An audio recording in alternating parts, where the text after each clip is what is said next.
Good morning students. আজি আমি এটা নতুন চেপ্টাৰ ষ্টাৰ্ট কৰিবলৈ লৈছো chapter 9 mechanical properties of solid এতিয়া প্ৰথম আহিছো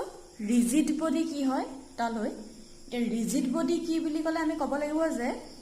জিব্লাক বডিৰ বা জিব্লাক বস্তুৰ শেপ আৰু সাইজটো দৃঢ় থাকে বা ফিক্স থাকে হেবিলাকক আমি ৰিজিড বডি বুলি কম ৰিজিড শব্দটোৰ অসমীয়াত কোৱা হয় দৃঢ় বস্তু বা ৰিজিড বডি যাৰ শেপ আৰু সাইজটো ফাইনাইট হয় ডেফিনেট হয় এতিয়া চোৱা এটো কলমটো এটা আমি ৰিজিড বডি বুলি ক'ব পাৰো ইয়াৰ এটা কেনেকুৱা ধৰণৰ শেপ আছে দীঘলীয়া এটা শেপ আছে আৰু ইয়াৰ সাইজটো কি হয় এটা তোমাৰ ডেফিনেট এটা সাইজ হয় গতিকে ইয়াক আমি কম কি ৰিজিড বডি বুলি কম এটা যদি তুমি বেলুন এটা কনসিডাৰ কৰা তেতিয়াহলে বেলুনটো কি হয় তাৰ ডেফিনেট শেপ আৰু সাইজ থাকিব জানো তুমি তো বেলুনটো যদি ফুলাই দিয়া তেতিয়াহলে কি হৈ যাব হিটো ডাঙৰ হৈ যাব হয়নে তাৰ মানে ৰিজিড বডি মানে কি জিটু বস্তু তুমি শেপ আৰু সাইজটো যিমানে হাতুৰিয়ে মৰিবা বা কিবা কৰা বা তুমি যেনিবা প্ৰেসাৰ দিলা টেম্পাৰেচাৰ দিলা তাৰ শেপ আৰু সাইজটো যদি চেঞ্জ নহয় হেতুক আমি কম ৰিজিড বডি এটা ইয়াক যদি মই হেঁচা এটা দিও তললে হেঁচি দিছো ইয়াৰ শেপটো আৰু সাইজটো চেঞ্জ হৈছে জানো নাই হোৱা গতিকে এনেকুৱা বডিটোক আমি কি বুলি কম এতিয়া ৰিজিড বডি বা দৃঢ় বস্তু বুলি কম এতিয়া আহিছে ইলাস্টিসিটি কি হয় তালৈ তোমালোকে মন কৰা যে ইলাস্টিসিটি আমি কাক কম ইলাস্টিক বডি বুলি ক'লে আমাৰ মনলৈ কি আহে প্ৰথম আমাৰ মনলৈ ৰাবাৰটো আহিব নহয় জানো ৰবৰডাল যদি তুমি কি কৰা এনেকে যদি টানি দিয়া তেতিয়াহলে কি হৈ যাব হি দীঘল হৈ যাব নহয় গতিকে ইলাস্টিক বডি বুলি ক'লে আমাৰ কেনেকুৱা ধৰণৰ বডি মনলৈ আহে ৰাবাৰৰে মনলৈ আহে হয়নে আকৌ তোমালোকে এইটো যে টিকটক পেন ইউজ কৰা হয় এইটো টিকটক পেন বুলি কেলে কোৱা হয় তুমি এনেকে কৰিলে টিকটক শব্দটা হয় আৰু কি হয় নিপটো তোমাৰ এবাৰ উলাই এবাৰ সময় গতিকে আমি কি বুলি কওঁ টিকটক পেন বুলি কওঁ টিকটক পেনটো কেলে হয় যে ইয়াৰ ভিতৰটো স্প্ৰিং থাকে নহয় জানো এটা স্প্ৰিংডাল তোমালোকে মন কৰিবা টিকটক পেনটো যদি মই স্প্ৰিংডাল উলিয়াই লওঁ তেতিয়াহলে এই স্প্ৰিংডাললে তোমালোকে মন কৰা স্প্ৰিংডাল কি হয় যদি মই স্প্ৰিংডালত এটা ফোৰ্স দি দিওঁ এনেকে যদি মই এটা টানি দিছো ফোৰ্স এটা হয়নে টানি দিছো এটা ফোৰ্স যদি মই এৰি দিওঁ বা স্প্ৰিংডাল যদি মই টনাটো যদি বন্ধ কৰি দিওঁ তেতিয়াহলে কি হ'ব হি নিজৰ আগৰ অৱস্থালৈ ঘূৰি আহিছে প্ৰথম চাই স্প্ৰিংডাল ইমানটো সাইজৰ আছিলে হয়নে ইয়াক যদি মই এনেকে ধৰি যদি টানি দিওঁ দীঘল হৈ গ'ল হয়নে তাৰ মানে ইয়াৰ শেপটো আৰু সাইজটো কি হৈছে চেঞ্জ হৈ গৈছে এতিয়া মই এৰি দিলো টানিবলৈ কি হৈ গ'ল হি আকৌ আগৰ অৱস্থালৈ ঘূৰি গ'ল নে তাৰ মানে এতিয়া হি যে আগৰ অৱস্থালৈ ঘূৰি গ'ল কেতিয়া ঘূৰি গ'ল মই যেটো ফোৰ্স দিলো সেই ফোৰ্সটো মই আঁতৰাই দিয়াৰ লগে লগে বা ৰিমুভ কৰি দিয়াৰ লগে লগে যে হি আগৰ অৱস্থালৈ ঘূৰি গ'ল বস্তুৰ সেই আগৰ অৱস্থালৈ ঘূৰি যাব পৰা টেন্ডেন্সিটোকে বা ক্ষমতাটোকে কি বুলি কোৱা হয় ইলাস্টিসিটি বুলি কোৱা হয় গতিকে ইলাস্টিসিটি কি হয় আমি কেনেদৰে লিখিব পাৰো তোমালোকে চোৱা ফাৰ্স্ট আছে দি ৰিমুভেল অফ ডিফৰ্মিং ফোৰ্স আমি যেতিয়া এই ফোৰ্সটোৱে মই যেটো টানিছো এই ফোৰ্সটোৱে কি কৰিছে বডিটো ডিফৰ্ম কৰি দিছে মানে ইয়াৰ আগৰ অৱস্থাৰ পৰা হলনি কৰি দিছে হয়নে ডিফৰ্ম কৰিছে এতিয়া মই যেতিয়া সেই ফোৰ্সটো আঁতৰাই দিছো তাৰমানে ৰিমুভেল অফ ডিফৰ্মিং ফোৰ্স মই সেই ফোৰ্সটো আঁতৰাই দিছো কি হৈছে বডি ৰিগেইনছ অৰিজিনেল শেপ বডিটো কি হৈছে পুনৰ আগৰ অৱস্থালৈ ঘূৰি আহিছে এনেকে মই এক্সটাৰ্নাল ফোৰ্স এটা দিছিলো যেটো কোৱা হৈছে ডিফৰ্মিং ফোৰ্স বুলি কোৱা হৈছে কাৰণ সেই ফোৰ্সটোৱে বডিটো ডিফৰ্ম কৰি দিছে বা শেপটো বা সাইজটো তাৰ চেঞ্জ কৰি দিছে মই ফোৰ্সটো আঁতৰাই দিলো কি হৈছে আগৰ অৱস্থালৈ ঘূৰি আহিছে তেতিয়াহলে কি কম যে body regain original shape and size হেতু কোৱা হৈছে কি সেই প্ৰপাৰ্টিটো কি বুলি কোৱা হয় ইলাস্টিসিটি বুলি কোৱা হয় নতুবা তুমি ইয়াক এনেদৰেও ক'ব পাৰা যে tendency to oppose any change in its shape size of a body এতিয়া চোৱা প্ৰথম কি হৈছিল ইয়াক মই টানিছিলো হয়নে এতিয়া মই এৰি দিলো কি হৈ গ'ল আগৰ অৱস্থালৈ ঘূৰি গ'ল তাৰ মানে হি এনেকে থাকিবলৈ হে মই যে টানিলো হি দীঘল হৈ থাকিবলৈ তাৰ হেতু কি কৰে অপোজ কৰিছে হি আগৰ অৱস্থালৈ ঘূৰি আহিবলৈ চেষ্টা কৰিছে হয়নে গতিকে ইয়াত কোৱা হৈছে যে tendency to oppose any change in its shape size by a body is called elasticity তাৰ মানে কি হৈছে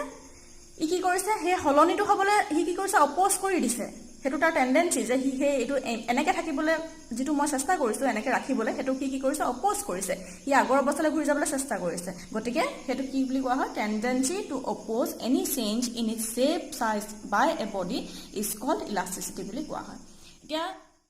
ইলাস্টিসিটি কি হয় যে যেতিয়া বডি এটাত থকা ডিফৰ্মিং ফোৰ্সটো আঁতৰাই দিয়া হয় তেতিয়াহলে কি হ'ব বডিটোৱে তাৰ অৰিজিনেল শেপ আৰু সাইজটো গেইন কৰি লয় up to its elastic limit তাৰ এটা নিৰ্দিষ্ট ইলাস্টিক লিমিটৰ ভিতৰত বডিটোৱে তাৰ অৰিজিনেল শেপ এণ্ড সাইজটো ৰিগেইন কৰিব পাৰে বা পুনৰ ল'ব পাৰে হেতুকে কি কোৱা হৈছে প্ৰপাৰ্টিটো কোৱা হৈছে ইলাস্টিসিটি হলনে এতিয়া চোৱা পাৰফেক্টলি ইলাস্টিক বডি বুলি যদি কোৱা হয় তেতিয়াহলে জিটু বডিয়ে ইমিডিয়েটলি ডিফৰ্মিং ফৰ্চটো ৰিমুভ কৰাৰ লগে লগে ইমিডিয়েটলি যদি পুৰণা অৱস্থাটো গেইন কৰি লয় তেতিয়াহ'লে সেইটো বডিক আমি কি বুলি ক'ম পাৰফেক্টলি ইলাষ্টিক বডি বুলি ক'ম কিন্তু প্ৰেক্টিকেলি চাবলৈ গ'লে তেনেকুৱা কোনো ধৰণৰ বডি নাথাকে চব বডিৰ অকণমান নহয় অকণমান তোমাৰ টাইম লাগিবই গতিকে তাৰ নিয়াৰলি পাৰফেক্টলি ইলাষ্টিক বুলি এটা বডিক কোৱা হৈছে যে কোৱাৰ্টছ ফাইবাৰ এই বডিটোক কি বুলি কোৱা হৈছে নিয়াৰলি পাৰফেক্টলি ইলাষ্টিক বুলি কোৱা হৈছে তাৰপিছত আমি যদি পাৰফেক্টলি প্লাষ্টিক বডিলৈ চাওঁ প্লাষ্টিক বডিবিলাক কি not show any tendency to regain তাৰ মানে ধৰা মই যেনিবা প্লাষ্টিকৰ বটল এটা লৈছো বা প্লাষ্টিকৰ তোমাৰ মই যেনিবা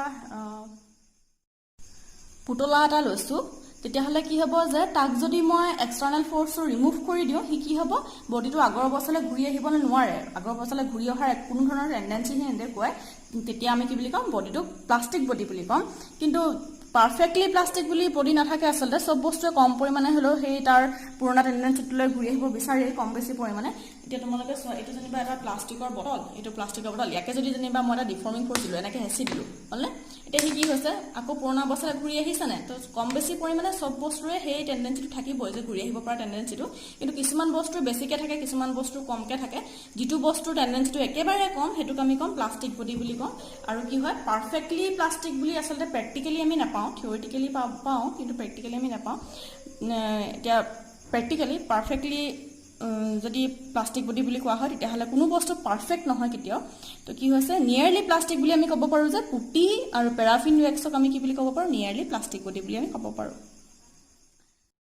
গতিকে ইয়াত কোৱা হৈছে যে no body is perfectly elastic or perfectly plastic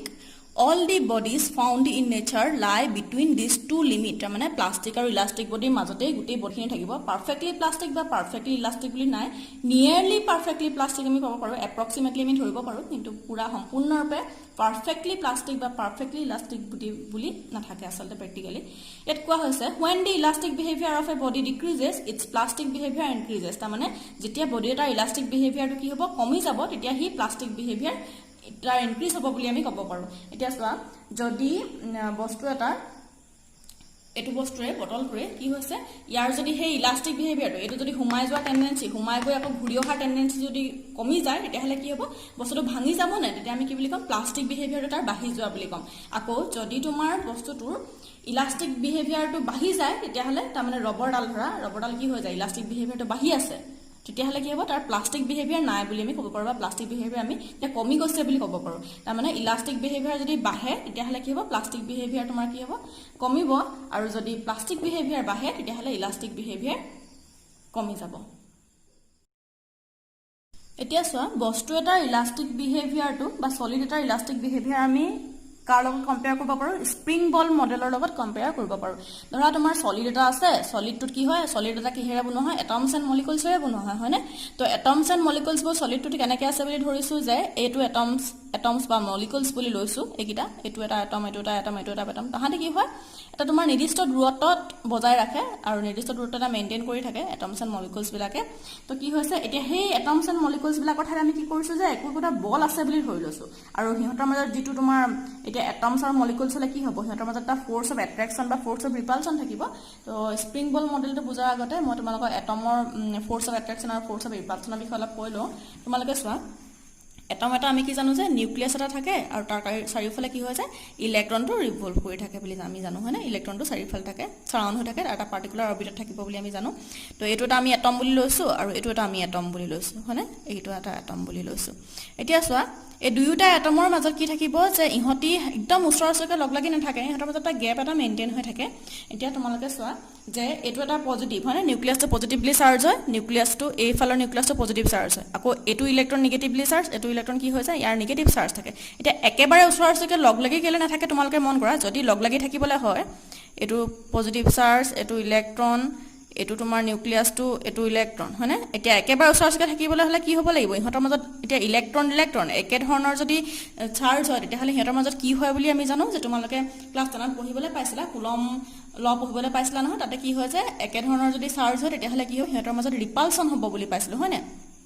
repulsion হ'ব আৰু যদি বেলেগ বেলেগ চাৰ্জ হয় তেতিয়াহ'লে ইহঁতৰ মাজত কি হ'ব এট্ৰেকচন হ'ব বুলি পাইছিলোঁ হয়নে এতিয়া এইটো তাৰমানে পজিটিভ এইটো নিগেটিভ ইহঁতৰ মাজত এট্ৰেকচন হ'ব আৰু ইহঁতৰ মাজত ৰিপালচন হ'ব বুলি আমি পাইছিলোঁ গতিকে তোমালোকে ইয়াতে মন কৰা যে তাহাঁতে কি কৰিব একদম ওচৰা-ওচৰিকৈ লাগি নাথাকে যিহেতু এইটো ইলেক্ট্ৰন ঠেলিবলৈ চেষ্টা কৰিব নাই ইহঁতৰ মাজত ৰিপালচন হ'ব গতিকে তাহাঁতে এটা নিৰ্দিষ্ট দূৰত্ব মেইনটেইন কৰি থাকে এতিয়া তোমালোকে ইয়াতে মন কৰা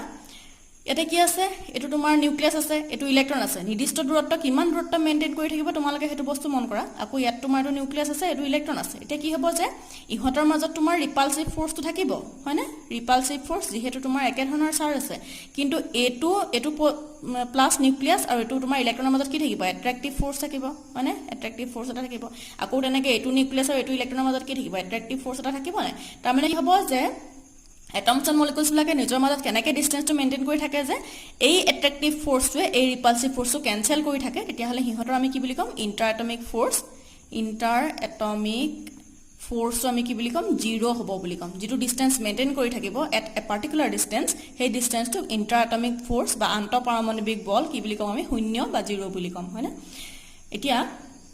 গতিকে কি হৈছে যে আমি যেটো ইয়াত আকিছো যে এটো স্প্ৰিং বল মডেলৰ এতিয়া তোমালোকে মন কৰা যে স্প্ৰিং বল মডেলত এতিয়া এই যিকিটা আছে হেকিটা আমি এটমছ আৰু মলিকুলছ আছিলে হেকিটা আমি কিহৰ লগত কম্পেয়াৰ কৰিছো বল একোটাৰ লগত কম্পেয়াৰ কৰিছো আৰু যেটো ডিসটেন্স আছিলে তাহাঁতৰ মাজত হেতু কি বুলি লৈছো যে আমি স্প্ৰিং ডালে সংযোজিত হৈ আছে বা স্প্ৰিং ডালে কানেক্ট কৰি থকা হৈছে বুলি আমি ধৰি লৈছো এতিয়া তোমালোকে মন কৰা যে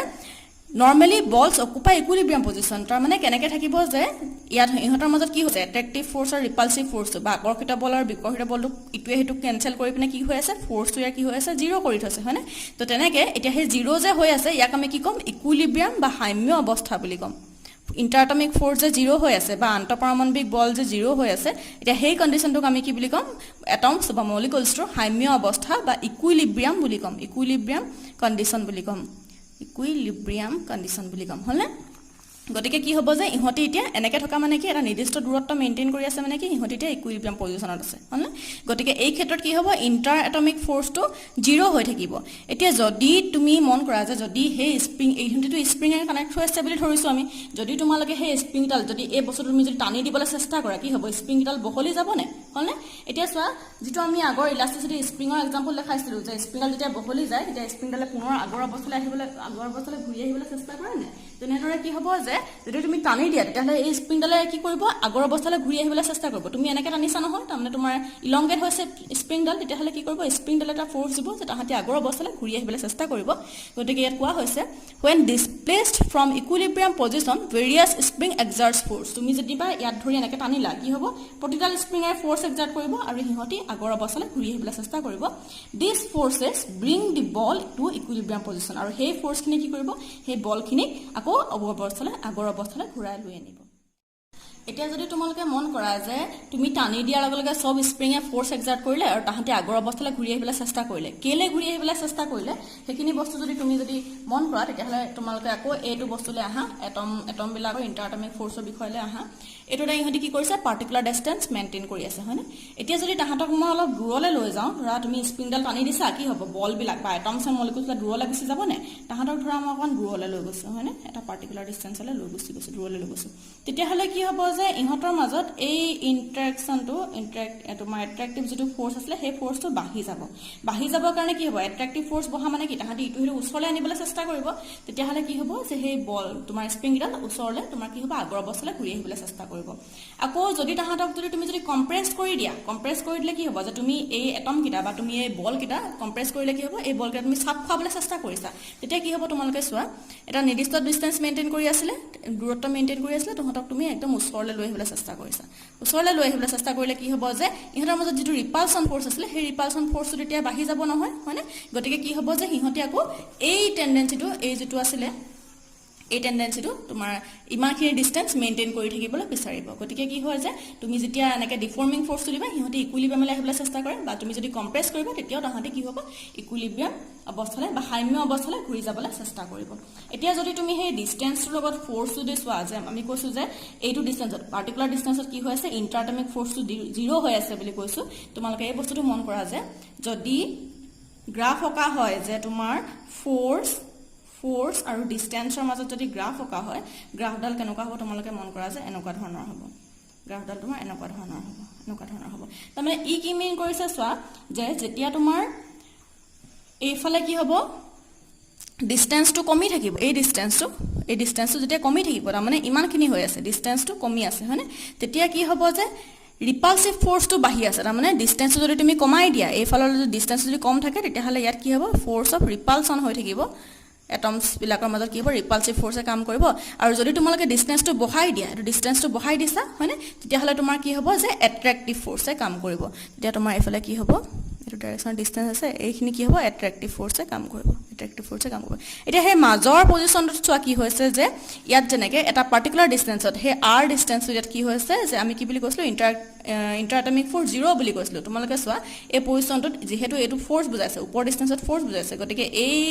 খিনিত তোমাৰ কি হ'ব যে ইন্টাৰএটমিক ফোৰ্স 0 হৈ থাকিব নহয় কেনেকে 0 হ'ল চোৱা যে সেই পজিশনটো কি হৈছে যে যেটো তোমাৰ নিউক্লিয়াছ আৰু ইলেক্ট্ৰনৰ মাজত যেটো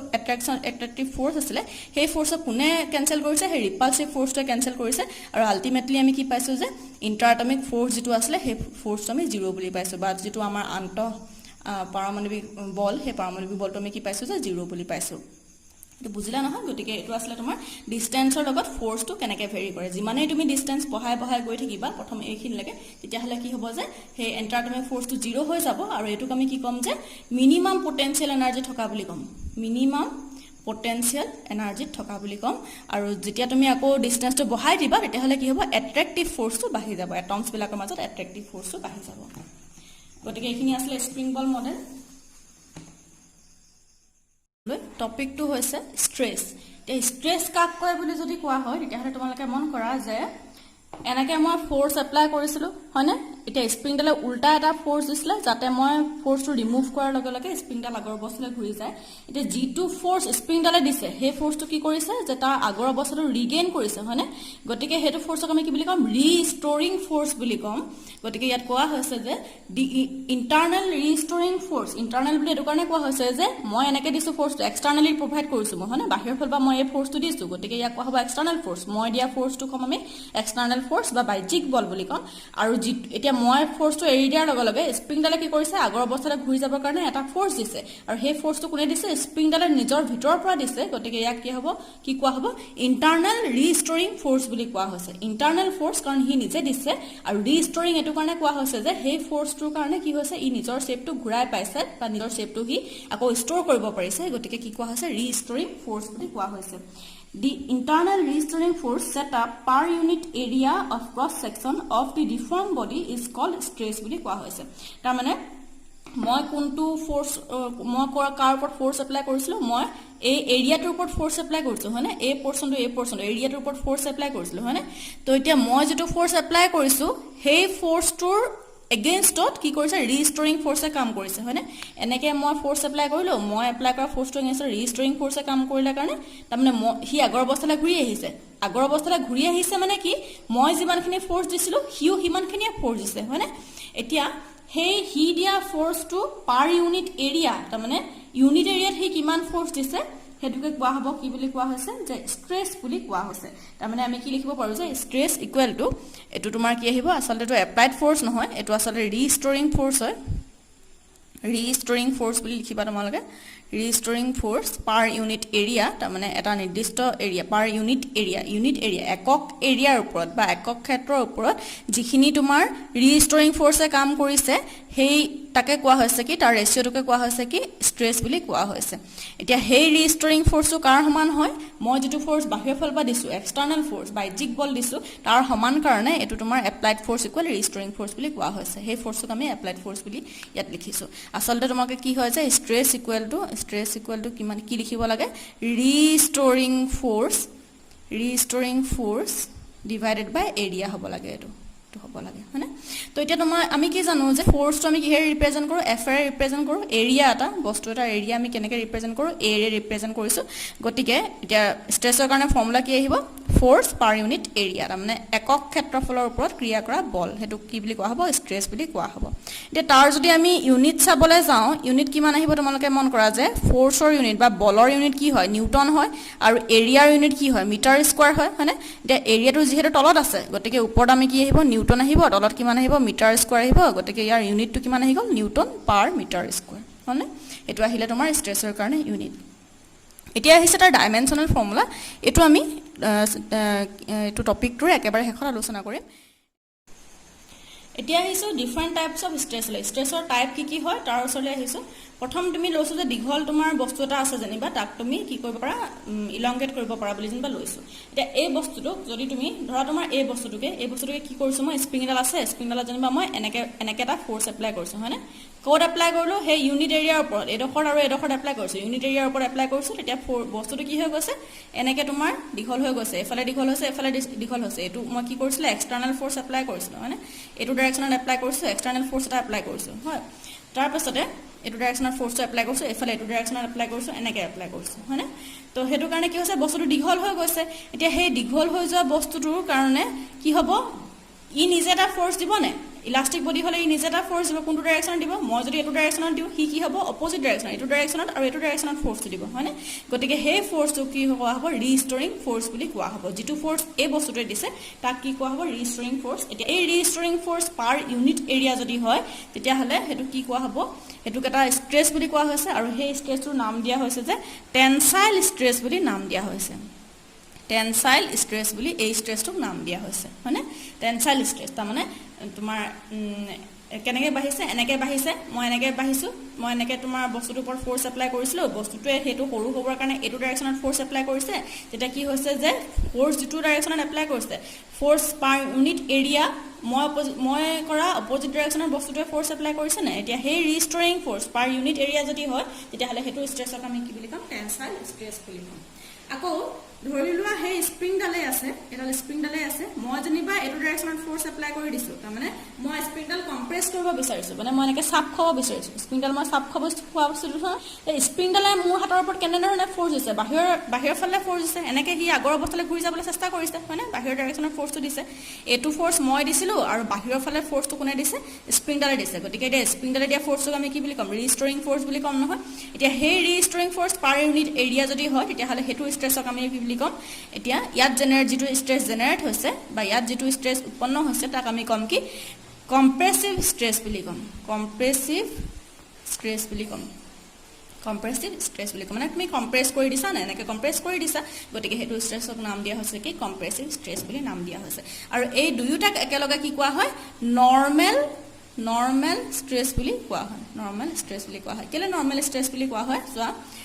যেহেতু তুমি এয়াৰ ওপৰত হে এৰিয়াটোৰ ওপৰত এটো এৰিয়া আৰু এটো এৰিয়াৰ ওপৰত কেনেধৰণে ফোৰ্স দিছা নৰ্মেলি ফোৰ্স দিছা হয় তুমি এনেকে টানিছা হয় তুমি এটো ডাইৰেকচনত এনেকে টানিছা নহয় তুমি এই এৰিয়া কিটাৰ ওপৰত এনেকে ফোৰ্স দিছা পাৰপেন্ডিকুলাৰলি দিছা নে তাৰমানে নৰ্মেল হিচাপে দিছা এনেকে দিছা এটো এৰিয়াৰ ওপৰত মই কেনেকে দিছো এনেকে ফোৰ্সটো দিছো আকৌ টানিবলৈ হলে এটো এৰিয়াৰ ওপৰত মই এনেকে ফোৰ্সটো দিছো ওপৰলে টানি দিছো হয়নে গতিকে কি কেনেকে দিছো মই নৰ্মেলি দিছো বা পাৰপেন্ডিকুলাৰলি দিছো হেতু কাৰণে এটো ফোৰ্সক এটো স্ট্ৰেছক কি বুলি কোৱা হয় এটো ফোৰ্সৰ কাৰণে যেটো স্ট্ৰেছ জেনাৰেট হৈছে তাক আমি কি বুলি কম নৰ্মেল স্ট্ৰেছ বুলি কম এটো আহিলে আমাৰ ফাৰ্স্ট টাইপ অফ স্ট্ৰেছ হয়নে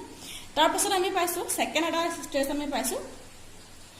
এটো নাম দিয়া হৈছে যে শিয়াৰিং স্ট্ৰেছ বুলি কোৱা হৈছে বা তোমাক কোৱা হৈছে যে টেনজেনশিয়াল স্ট্ৰেছ বুলি কোৱা হৈছে টেনজেনশিয়াল স্ট্ৰেছ অৰ ইয়াক কোৱা হৈছে যে শিয়াৰিং স্ট্ৰেছ বুলি নাম দিয়া হৈছে টেনজেনশিয়াল স্ট্ৰেছ বা শিয়াৰিং স্ট্ৰেছ বুলি নাম দিয়া হৈছে নামকেইটা তোমালোকে মনত থবা এগিটা তোমালোকে ইংলিছতে মনত ৰাখিবলৈ ট্ৰাই কৰিবা টেনজেনশিয়াল স্ট্ৰেছ অৰ শিয়াৰিং স্ট্ৰেছ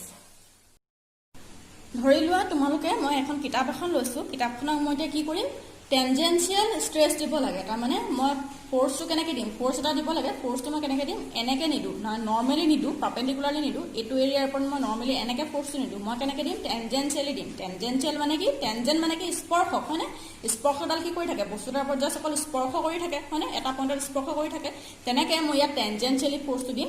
কেনেকৈ দিম তোমালোকে চোৱা এই বস্তুটো এনেকৈ পুৰা সমান হৈ আছে না মই কেনেকৈ দিছো ফোৰ্সটো এনেকৈ দি দিছো কি হৈ গৈছে এতিয়া এই বস্তুটো কেনেকুৱা হৈ গৈছে এনেকুৱা এটো ডাইৰেকচনত তোমাৰ ঠেলা খাই গৈছে নে তাৰ মানে এটো যদি মই আঁকিবলৈ যাওঁ তেতিয়াহ'লে তোমালোকে মন কৰা যে বস্তুটো তোমাৰ এনেকৈ আছে এই সাৰফেসটো এনেকৈ আছে এফালৰ পৰা মই যদি ফোৰ্স এপ্লাই কৰো বস্তুটো কেনেকুৱা হৈ যাব এনেকৈ থকা বস্তুটো কেনেকুৱা হৈছে আকৌবাৰ মন কৰা এনেকৈ আছে নহয় থাকোতে অৰিজিনেলি এনেকৈ আছে মই যেতিয়া ফোৰ্সটো দিম কি হৈ গৈছে এনেকুৱা হৈ গৈছে হয়নে তেতিয়াহ'লে এটো আমি কেনেকৈ আঁকিম যে এনেকুৱা ধৰণৰ হৈ গৈছে নে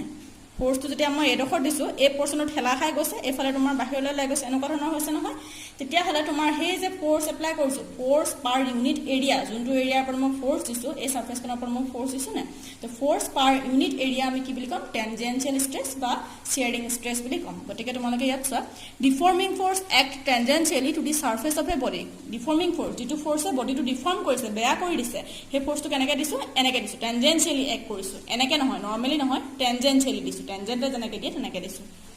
tangential deforming force act tangentially to the surface of a body tangential force applied per unit area is called tangential stress বা shearing stress এটো বুজি পাইছা তোমালোকে এতিয়া নেক্সট আহিছো হাইড্ৰোস্ট্যাটিক স্ট্ৰেস কাক কয় তালৈ হাইড্ৰোস্ট্যাটিক স্ট্ৰেস বুলি যদি কোৱা হয় তেতিয়া হলে হাইড্ৰো বস্তুটো কাৰ লগত ৰিলেটেড হয় হাইড্ৰো বুলি যেতিয়া কোৱা হয় তেতিয়া আমি কি বুজিম যে ওয়াটাৰ লগত ৰিলেটেড বুলি আমি বুজিম তো তোমালোকে চোৱা হাইড্ৰোস্ট্যাটিক স্ট্ৰেসটো কেনেকুৱা হ'ব ধৰি লওঁ যে এটা বডি আছে এটা বডি বুলি ধৰি লৈছো এবোৰটো ক'ত আছে পানীখিনিৰ ভিতৰত আছে বুলি তোমালোকে ধৰা পানীখিনিৰ ভিতৰত আছে কিন্তু পানীৰ ভিতৰত আছে এতিয়া পানীখিনি কি হৈছে বডিটোৰ চাৰিওফালে আছে নহয় জানো গতিকে পানীখিনিয়ে বডিটোৰ ওপৰত ক'ত ক'ত ফোৰ্স এপ্লাই কৰিব প্ৰতিটো দিশতে ফোৰ্স এপ্লাই কৰিব মানে প্ৰতিটো দিশতে ফোৰ্স এপ্লাই এনেকৈ কৰিছে এনেকৈ কৰিছে এনেকৈ কৰিছে এনেকৈ কৰিছে সব ডাইৰেকচনৰ পৰা পানীখিনিয়ে বডিটোৰ ওপৰত ফোৰ্স এপ্লাই কৰিছে হয়নে এতিয়া পানীখিনিয়ে যেহেতু এনেকৈ ফোৰ্সটো দিবলৈ চেষ্টা কৰিছে গতিকে কি হ'ব ই কি হ'ব আগৰ অৱস্থালৈ ঘূৰি যাবলৈ ই ফোৰ্সটো কেনেকৈ দিব হি এনেকৈ ফোৰ্সটো দিবলৈ চেষ্টা কৰিব মানে এনেকৈ ফোৰ্সটো দিবলৈ চেষ্টা কৰিব মানে তেতিয়া হলে এতিয়া কি হ'ব যে পানীয়ে যেটো ফোর্স দিছে কোনটো এৰিয়াত দিছে এটো ফোৰ্স ইয়াত এৰিয়াত দিছে এটো এৰিয়াত দিছে এটো এৰিয়াত দিছে এটো এৰিয়াত দিছে এটো এৰিয়াত দিছে এটো এনেকৈ তোমাৰ এটা ফোৰ্স যেটো এৰিয়াত দিছে তো সেই ফোৰ্সটো তাৰ এগেইনষ্টত কি হৈছে বডিটো নিজে কি হ'ব ৰিস্টোৰ কৰিব কাৰণে এটা ফোৰ্স দিছে সেই যেটো ৰিস্টোৰিং ফোৰ্স পাৰ ইউনিট এৰিয়া হ'ব হেতু কি হ'ব হাইড্ৰোস্ট্যাটিক স্ট্ৰেস বুলি আমি কম তাৰ মানে if a body is subjected to uniform force from all direction এটা uniform force প্ৰতিটো ডাইৰেকচনৰ পৰা হ'বলৈ হলে কি কৰিব লাগিব বস্তুটো আমি পানীখিনিৰ ভিতৰত ৰাখিব লাগিব তেতিয়াহে তোমাৰ ইউনিফৰ্ম ফোৰ্স সব ডাইৰেকচনৰ পৰা হ'ব নহলে তো অকল এটা ডাইৰেকচনৰ পৰাহে ফোৰ্স যাব তে পানীখিনি চাৰিওফালে আছে মানে কি পানীখিনিয়ে বস্তুটোৰ ওপৰত সব ডাইৰেকচনতে ফোৰ্স দিছে হয় তো ইয়াত কোৱা হৈছে যে if a body is subjected to uniform force from all direction then corresponding stress is called hydrostatic stress পানীখিনিয়ে ফোর্স দিয়া কাৰণে যেটো স্ট্ৰেস আ জেনাৰেট হ'ব হেতুক আমি কি বুলি কম হাইড্ৰোস্ট্যাটিক স্ট্ৰেস বুলি কম হল গতিকে আমি স্ট্ৰেসৰ টাইপ কি পালো প্ৰথমতে পালো আমি কি নৰমাল স্ট্ৰেস যেটো আমি কি কৰিব লাগিব ফোৰ্সটো আমি বস্তুটোৰ ওপৰত নৰমালি এপ্লাই কৰিব পাৰিব তাৰ মানে পাৰপেন্ডিকুলাৰলি এক্ট কৰিব লাগিব যদি এখন সাৰফেস হয় ইয়াৰ পৰা মই এনেকৈ পাৰপেন্ডিকুলাৰলি ফোৰ্সটো এপ্লাই কৰিব লাগিব তো হেতু হৈছে তোমাৰ নৰমাল স্ট্ৰেস দুটা টাইপ পাইছিলো এটা হৈছে তোমাৰ ইলংগেট হয় বডিটো যেটো কোৱা হয় টেনসাইল স্ট্ৰেস আৰু এটা কি পালো বস্তুটো কম্প্ৰেস হ'ব যেটো কোৱা হ'ব কম্প্ৰেসিভ স্ট্ৰেস বুলি কোৱা হ'ব তাৰ পাছত আহিছে টেনজেনশিয়াল স্ট্ৰেস কি হয় বডিটোৰ ওপৰত আমি টেনজেনশিয়ালি ফোৰ্স এপ্লাই কৰিব লাগিব এটো যদি বডি এটা হয় এখন যদি বুকখন বডি এটা বুলি ধৰিছো ইয়াক আমি কেনেকৈ ফোৰ্স এপ্লাই কৰিম এনেকৈ ফোৰ্স এপ্লাই কৰিম টেনজেনশিয়ালি ফোৰ্স এপ্লাই কৰিব লাগিব তাৰ পাছতে কি হৈছে তোমাৰ হাইড্ৰোস্ট্যাটিক স্ট্ৰেসত কি হ'ব লাগিব ফোৰ্সটো কোন ফাল এপ্লাই কৰিছে সব ডাইৰেকচনতে এপ্লাই কৰিছে তেতিয়া হেতু সব ডাইৰেকচনতে এপ্লাই কৰা ফোৰ্সটোৰ কাৰণে যেটো স্ট্ৰেস জেনাৰেট হ'ব হেতুক আমি কি বুলি কম হাইড্ৰোস্ট্যাটিক স্ট্ৰেস বুলি কম একিটা আহিছে স্ট্ৰেসৰ টাইপ এতিয়া আহিছো আগত আমি এটা টপিক এৰি থৈ গৈছিলো যে ডাইমেনশনাল ফৰ্মুলা অফ স্ট্ৰেস যে ডাইমেনশনাল ফৰ্মুলা আমি ফাৰ্স্ট চেপ্টাৰটোত তোমালোকক সাৰে পঢ়াব তথাপি মই তোমালোকক এবাৰ কৈ দিছো যে ডাইমেনশনাল ফৰ্মুলা আমি কেনে ধৰণে লিখো ডাইমেনশনাল ফৰ্মুলা কি হয় সেইখিনি তোমালোকক সাৰে ক'ব মই জাস্ট অকল কেনে ধৰণে আমি ডাইমেনশনাল ফৰ্মুলা লিখো হেতু বস্তু দেখাইছো এতিয়া চোৱা ডাইমেনশনাল ফৰ্মুলা বুলি ক'লে কি আহিব যে আমি স্ট্ৰেসটো কেনেকৈ ৰিপ্ৰেজেন্ট কৰো stress equal to force per unit area হয় না এটো তোমাৰ ৰিস্টোৰিং ফোৰ্স হ'ব আৰু ৰিস্টোৰিং ফোৰ্সৰ এপ্লাইড ফোৰ্সৰ সমান হয় এনেকৈ আহিব এতিয়া ফোৰ্সৰ কাৰণে আমি ফৰ্মুলা কি পাইছিলো যে নিউটনৰ সেকেন্ড লৰ পৰা আমি কি পাইছিলো আমি এটো বস্তু তোমাৰ ক'ত কৰিছো ক্লাস 9 তে কৰি আহিছো ফোৰ্স কি হয় m * a মাস * কি হয় এক্সিলাৰেশন বা ভৰ * ত্বৰণ হয় না এতিয়া আমি মাস আৰু এক্সিলাৰেশন মাসটো তোমাৰ কি হয় মাসটো তোমাৰ বস্তুটো ভৰ হয় আৰু এক্সিলাৰেশন মানে কি এক্সিলাৰেশনৰ কাৰণে আমি ফৰ্মুলা কি পাইছিলো ভেলোসিটি ডিভাইডেড বাই টাইম হয়নে তেতিয়া হলে এটো কি হ'ব এক্সিলাৰেশন আমি পাইছিলো ভেলোসিটি বা বেগ ডিভাইডেড বাই সময় কৰিলে আমি কি পাইছিলো এক্সিলাৰেশন পাইছিলো এতিয়া আকৌ ভেলোসিটিটো আমি কেনেকৈ লিখিব পাৰো ভেলোসিটিটো আমি কেনেকৈ লিখিম ডিসটেন্স ডিভাইডেড বাই টাইম বা ডিসপ্লেসমেন্ট ডিভাইডেড বাই টাইম যেটো আমাৰ কি কোৱা হৈছে যে হৰণ ডিভাইডেড বাই সময় যদি কৰো আমি তেতিয়াহলে আমি ভেলোসিটি পাম হয়নে গতিকে এটো যদি আমি লিখো কেনেকুৱা হ'ব ভেলোসিটি আমি কেনেকৈ লিখিম displacement divided by time বা হৰণ divided by সময় হেতু পাম ভেলোসিটি এতিয়া তুমি যদি এই গুটেই ফৰ্মুলাটো লিখিবলৈ যোৱা কেনেকৈ লিখিম m b divided by t square আমি লিখিম না এনেকৈ ধৰণে আমি লিখিম এতিয়া তোমালোকে চোৱা মাস মানে কি বস্তুটোৰ ভৰ হয় না ইয়াক ইংলিছত কি কোৱা হয় মাস কোৱা হয় সেই মাসৰ পৰা আমি কি লিখিম যে m বুলি লিখিম এটো আমি m বুলি লিখিলো হৈ গল তাৰ পাছত ডিসটেন্স টু কি বুলি কোৱা হয় লেংথ বুলি কোৱা হয় মানে ডিসটেন্স বা ডিসপ্লেসমেন্ট হেতুক আমি কিহত মেজাৰ কৰো লেংথত মেজাৰ কৰো হয়নে লেংথ বুলি কওঁ আমি কিমান লেংথ হৈছে হেতুক আমি কওঁ গতিকে ইয়াক আমি কিহত লিখিম m টুৰ পৰা আমি কি বুলি লিখিলো m লিখিলো এটো d টু আমি কিহত লিখিম l ত লিখিম হয়নে তাৰ পাছত কি থাকিলে টাইম থাকিলে টাইমটোক আমি কেনেকৈ লিখো t বুলি লিখো t আৰু ইয়াত কি আছে স্কয়াৰ আছে গতিকে আমি এটো এনেকৈ লিখি থলো হৈ গল এতিয়া এটো যদি আমি একেবাৰতে লিখিবলৈ হয় কেনেকৈ লিখিম m l ভাগে থাকিব l থাকিব আৰু t কি হ'ব t টো এটো যেহেতু তলত আছে ওপৰলৈ গলে কি আহিব -2 আহি যাব আৰু এটো ফালে স্কয়াৰ ব্ৰেকেট থাকিব এনেকৈ আমি লিখিম ফোৰ্সটো গতিকে এই ভ্যালুটো তুমি যদি ইয়াত বহাই দিয়া তেতিয়া হলে চোৱা m আহিলে l আহিলে আৰু কি আহিছে t ইনভাৰ্স টো আহিছে এটো স্কয়াৰ ব্ৰেকেটত লিখিম তাৰ পিছত তলত কি আহিব চোৱা এৰিয়া বুলি ক'লে কি আহিব লেংথ স্কয়াৰ কৰিলে এৰিয়া আহে গতিকে আমি কি পাম কালি এৰিয়া মানে কি কালি এতিয়া আমি কি কৰিম যদি দৈৰ্ঘ্যটো স্কয়াৰ কৰো তেতিয়াহলে আমি কালি নাপাওঁ জানো গতিকে আমি কি কৰিম লেংথ স্কয়াৰ কৰিছো এটো লেংথ স্কয়াৰ হৈ গল এতিয়া চোৱা এটো আমি একেবাৰতে লিখিবলৈ হলে কেনেকৈ লিখিম হৰণ চিহ্নডাল যদি নিলিখো তেতিয়াহলে আমি কেনেকৈ লিখিম চোৱা m আছে l ৰ ওপৰত একো নথকা মানে কি পাৱাৰ 1 এটা আছে হয়নে আৰু তলত কি আছে পাৱাৰ 2 আছে গতিকে এটো যদি আমি ওপৰলৈ লিখো কি লিখিম -2 বুলি লিখিম তাৰ পাছত এটো কি থাকিব t -2 এটো থাকিলে এটো স্কয়াৰ ব্ৰেকেট এফালে কি থাকিব m এটো যদি কৰা 1 আছে l টু দি পাৱাৰ 1 -2 এটো কিমান আহিব 1 - 2 তাৰ মানে কি কোনটো ডাঙৰ এটো ডাঙৰ হৈ আছে ইয়াৰ আগত কি আছে মাইনাস আছে 2 পৰা 1 গলে কি হ'ব 1 থাকিব আৰু এটো কি দিব আগত মাইনাস চিহ্নডাল থাকিলে আৰু এফালে কি থাকিলে t ইনভাৰ্স 2 এটো আহিলে হৈ গল তো এটো হৈ গল তোমাৰ স্ট্ৰেছৰ কাৰণে ডাইমেনশনাল ফৰ্মুলা এতিয়া ডাইমেনশন কি হয় বা ডাইমেনশনাল ফৰ্মুলা কি হয় সেই বস্তুখিনি আমি চেপ্টাৰ 1 ত পাম মই জাস্ট অকল তোমালোকক স্ট্ৰেছৰ ডাইমেনশনাল ফৰ্মুলা কেনেদৰে লিখে সেই বস্তুটোহে শিকাইছো ভিডিওটো চাই যদি বুজি পাইছো বুলি যদি ভাবা তেতিয়াহলে ভিডিওটো লাইক আৰু সাবস্ক্ৰাইব কৰি দিবা চেনেলটো সাবস্ক্ৰাইব কৰি দিবা আৰু লগতে শ্বেয়াৰ কৰি দিবা আৰু লগতে যদি কিবা তোমালোকৰ ডাউট আছে তেতিয়াহলে কমেন্ট সেকশনত কমেন্ট কৰি জনাব পাৰা